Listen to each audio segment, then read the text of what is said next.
Hello दोस्तों, welcome back to another video. यार आप लोगों में से काफ़ी सारे लोग ऐसे होंगे जो कोविड के बाद मार्केट के अंदर एक बॉटम ढूंढते होंगे कि यार कब आएगा bottom. No one knows what is the top and what is the bottom, कोई नहीं जानता है। बट यस, हम एसआईपी या फिर डिप डिप करते करते मार्केट को बाय करते हैं ऑब्वियसली, और जब चढ़ता है तभी डिप डिप करके हम खरीदते हैं। लेकिन यार मैं जब इस इंडस्ट्री के अंदर आया तो काफ़ी सारे ऐसे मुझे लोग मिले मेरे आसपास, मेरा जिम ट्रेनर, काफ़ी सारे ऐसे लोग हैं जो मुझे ये पूछते हैं कि मुझे इन्वेस्टमेंट करनी है स्टॉक मार्केट के अंदर, तो कहाँ से स्टार्ट किया जाए। स्टॉक मार्केट में स्टॉक तो ऑब्वियसली रिस्की रहता है, तो मुझे म्यूचुअल फंड के बारे में कुछ सुना है, म्यूचुअल फंड सही है, तो मुझे म्यूचुअल फंड से स्टार्ट करना है। आज के इस वीडियो में मैं आपको बताऊंगा कि आपका कोई दोस्त या आप खुद कि आपको म्यूचुअल फंड से स्टार्ट करना है। बिकॉज ऑब्वियसली कोई भी अंदर स्टॉक मार्केट में डायरेक्ट नहीं आएगा, वो ये सोचेगा कि मैं म्यूचुअल फंड से धीरे धीरे स्टार्ट करो कम अमाउंट के अंदर, और उसके बाद धीरे धीरे स्टॉक मार्केट में स्टॉक लेना स्टार्ट करेंगे। तो म्यूचुअल फंड कैसे सिलेक्ट किया जाए, अगर आपको बिल्कुल भी अंदाजा नहीं, आप स्टॉक मार्केट में बिल्कुल भी नए हो, तो क्या क्या चीज़ों का ध्यान रखना चाहिए, कौन कौन सी चीज़ों का ध्यान रखना चाहिए, उसके बारे में इस वीडियो के अंदर डिस्कस करूंगा। कि आपको बस इतना सा ही देखना है, बहुत ही छोटे छोटे चीज़ें मैं आपको बताऊंगा, आपको आसानी समझ में आ जाएगा। उतनी चीज़ देखने के बाद आप म्यूचुअल फंड में इन्वेस्टमेंट स्टार्ट कर सकते हैं। आपका कोई दोस्त हो या फिर आपके कोई रिश्तेदार हो जिसको म्यूचुअल फंड में स्टार्ट करना हो इन्वेस्टमेंट, इस वीडियो को उसको रिफर कर देना। और कोई आप खुद भी मतलब चाहते हो या फिर कोई अपना दोस्त वगैरह जॉब वगैरह में, तो उनको भी शेयर कर देना ताकि उनको ये आइडिया आ जाए। तो म्यूचुअल फंड बेसिकली क्या होता है, तो आप सब लोगों को पता है कि म्यूचुअल फंड के अंदर एक बड़ा सा फंड रहता है और उसके अंदर 50 से ज़्यादा स्टॉक होते हैं। मतलब ऑब्वियसली एक ऐसा फंड होता है जिसके अंदर ऑलमोस्ट 50 से ज़्यादा स्टॉक होते हैं और वो एक फंड मैनेजर उसको मतलब हैंडल करता है। तो सबसे पहली चीज़ मैं आपको म्यूचुअल फंड में क्या देखनी चाहिए वो मैं आपको बता दूँ। तो let me show you first. So थोड़ा सा मैं इस साइड आ जाता हूँ ताकि आपको यहाँ पे एक स्क्रीन दिखे जहाँ पे आपको म्यूचुअल फंड के बारे में बता सकूँ। तो 1 2 3 स्टार्ट। ओके, सो भाई हमारा यहाँ पर म्यूचुअल फंड मैंने यहाँ पे ग्रो, मतलब यूजुअली मैं म्यूचुअल फंड के लिए ग्रो यूज़ करता हूँ, आप चाहो कोई भी यूज़ कर दो, बट आपको म्यूचुअल फंड के लिए ग्रो काफ़ी इजी रहेगा मेरे हिसाब से, बिकॉज ये डाइवर्सिफिकेशन है। बाकी काफ़ी सारी एप्लीकेशन है, कुवेरा है, और मतलब मैं यूज़ नहीं करता बट आप उसमें यूज़ करो। मैं ग्रो यूज़ करता हूँ। म्यूचुअल फंड में आपको सबसे पहले चीज़ क्या देखनी है कि यहाँ पे जो भी फंड पॉपुलर है वो आपको नहीं देखना है। मतलब ऑब्वियसली वो पॉपुलर है इसलिए बिकॉज वो अच्छा रिटर्न दे रहा है, बट जो म्यूचुअल फंड पास रिटर्न दे रहे हैं वो आगे फ्यूचर में वही रिटर्न देगा वो ज़रूरी नहीं है, तो इसलिए हम पास रिटर्न पे नहीं जाते। ये चीज़ आपको पता होगी। अब बात करते हैं म्यूचुअल फंड। तो अभी रैंडमली कोई भी म्यूचुअल फंड में सिलेक्ट करता हूँ, जैसे मेरा ये सबसे फेवरेट फंड है पराग पारे। यहाँ पे एक चीज़ लिखी है वेरी हाई रिस्क इक्विटी और फ्लेक्सी कैप।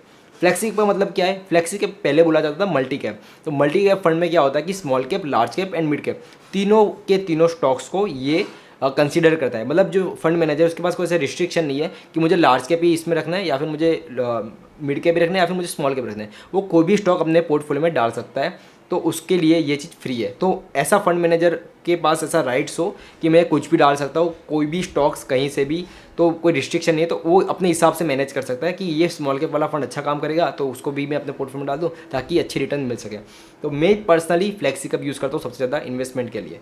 अब यहाँ पे नीचे जाते हैं तो इसमें रेटिंग वेटिंग नहीं देखने पाए, रेटिंग तो सबके ऐसे। नीचे जाना है आपको, सिंपली यहाँ पे होल्डिंग्स है सबसे पहली चीज़। कोई भी म्यूचुअल फंड में आप इन्वेस्ट करते हो आपको होल्डिंग देखनी है। अब सीधी बात है कि यार आपको स्टॉक मार्केट में आइडिया नहीं है, बट आपको उतना तो आइडिया रहेगा कि आप कौन सी चीज़ों, कौन सी कंपनी की चीज़ों को यूज़ करते हो।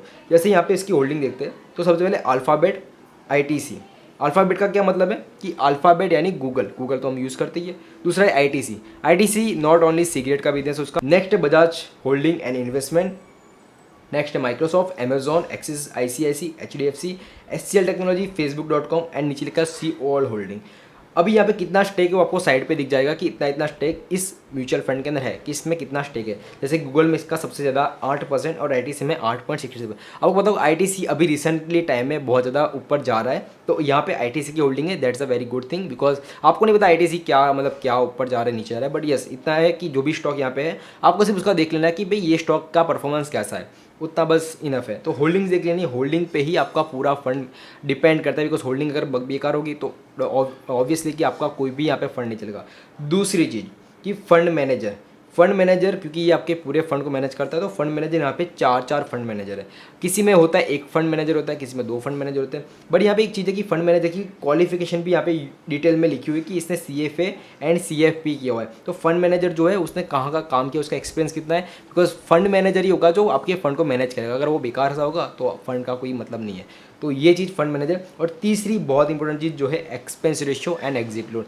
बस ये 3 चीज़ों के अलावा भाई कुछ भी नहीं देखना है, बट आगे कुछ और पॉइंट्स मैं आपको बताऊंगा।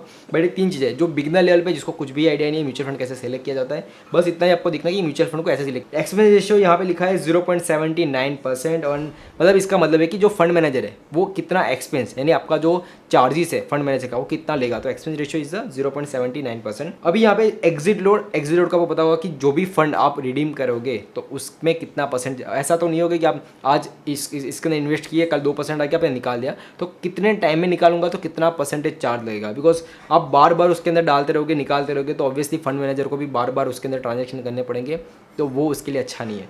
तो इसीलिए एग्जिट लोड यहाँ पे लिखा हुआ है 10% ऑफ द इन्वेस्टमेंट।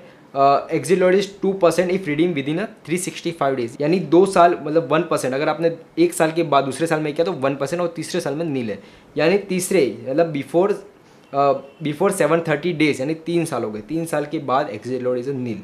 तो 2 साल में ऐसे काफ़ी सारे फंड्स हैं जहाँ पे आप एग्जिट लोड दिखोगे। तो जैसे इस फंड का एग्जिट लोड दिखते हैं, इसका है exit load 0.25% if redeem with in 30 days, यानी 30 दिन के पहले अगर आपने निकाला तो 0.25% लगता है। तो 30 दिन के पहले निकालोगे बस इतना सा लगेगा, बाकी 30 दिन के बाद तो नील है। तो एग्जिट लोड इसलिए काम होता है कि आप बार बार उसके पैसे को निकालो नहीं और फंड मैनेजर को अच्छे से फंड मैनेज करना रहे।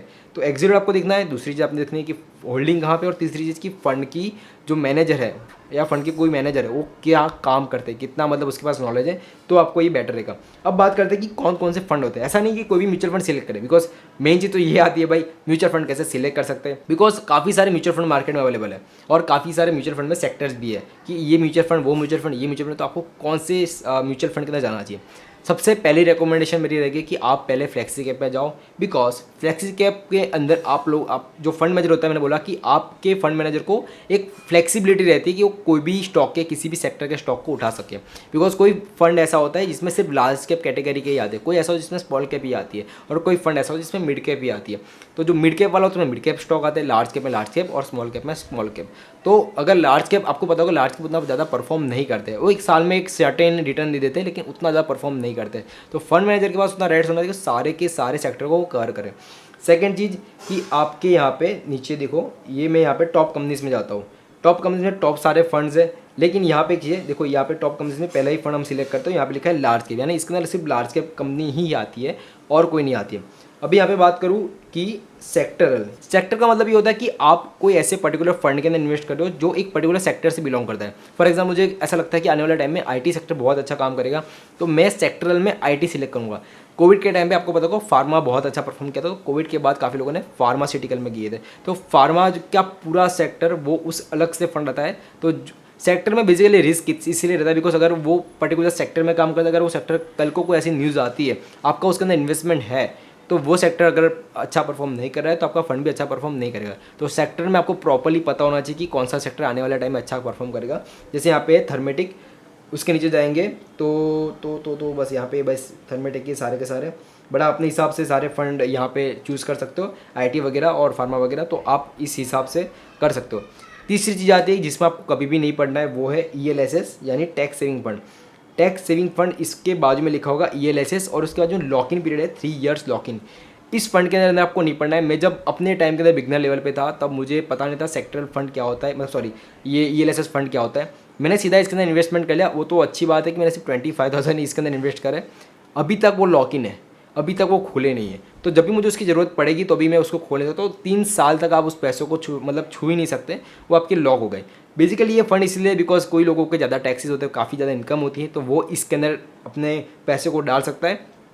और उसकी जो लिमिट है, मतलब अगर 1% मतलब 1 लाख के आसपास अगर आपका कैपिटल निकल के आता है, अपना प्रॉफिट निकल के आता है, तो आपको कुछ टैक्स देना पड़ता है। इसके अंदर आपकी जो लिमिट है वो बढ़ जाती है, 1.5 लाख के आसपास हो जाती है। तो इसलिए लोग टैक्स सेविंग फंड के अंदर इन्वेस्ट करते हैं। लेकिन आपको इनिशियल टाइम पे टैक्स सेविंग फंड में नहीं जाना, बिकॉज 3 साल तक अपना पैसा निकाल नहीं पाओगे, वहाँ पे लॉक हो गया। और चौथी बहुत इंपॉर्टेंट चीज़, आपको कुछ भी समझ में नहीं आता है तो आप सीधा सीधा इंडेक्स फंड के अंदर अपना पैसा डाल सकते हो, बिकॉज इंडेक्स फंड के अंदर आपका सीधा सीधा पैसा जाता है इंडेक्स के अंदर, यानी निफ्टी एंड सेंसेक्स के अंदर। अभी आपको पता नहीं चला इंडेक्स फंड कहाँ पे मिलेगा, आपको सर्च में जाना है, सीधा सीधा लिखना है इंडेक्स। अभी यहाँ पे जैसे इंडेक्स लिखोगे आपको HDFC index Sensex fund, UTI index fund. मान लो मैं UTI पे चला जाता हूँ तो आपको नीचे जाओगे तो आप इसकी होल्डिंग में देखोगे कि सबसे जो ज़्यादा जो होल्डिंग है वो रिलायंस की है, बिकॉज निफ्टी के अंदर सबसे ज़्यादा जो स्टेक रखता है वो रिलायंस रखता है। तो इसमें सारे निफ्टी के स्टॉक आ जाएंगे, बिकॉज ये आप निफ्टी के अंदर इन्वेस्ट कर रहे हो। और अगर मैं इसके अंदर आपको एक्सपेंस रेशियो में जाऊँ तो expense ratio is 0.21%, which is very very low. आप कभी भी इनके, और एग्जिट लोड तो नहीं ले, बिकॉज एग्जिट लोड आप कभी भी इसको एग्जिट कर सकते हो। तो यहाँ पे इंडेक्स फंड के अंदर आपको बस इतना है कि इंडेक्स जैसे काम करेगा वैसे ही आपका फंड काम करेगा। तो इस तरीके से आप म्यूचुअल फंड के अंदर इन्वेस्ट कर सकते हो। बहुत ही सिंपल, आपने देखा कि क्या क्या चीज़ों का ध्यान रखना है, बहुत ही सिंपल सा है, और इतनी चीज़ों का ध्यान रखना है, ज़्यादा ध्यान नहीं रखना है। आप आराम से म्यूचुअल फंड के अंदर इन्वेस्ट कर सकते हो।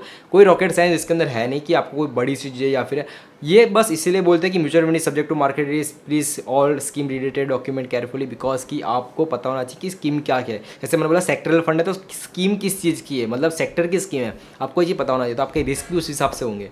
तो मार्केट में म्यूचुअल फंड में लॉन्ग टाइम के लिए अच्छा ही रहता है, इसलिए म्यूचुअल फंड, बट कैसे सिलेक्ट करना है आपको बता दिया। होपफुल आपको वीडियो अच्छा लगा तो लाइक करना, अपने फ्रेंड्स सर्कल जो भी आसपास लोग हैं जिनको नहीं पता है उसके साथ शेयर करो, और मिलते हैं अपने नेक्स्ट वीडियो में। And stay tuned.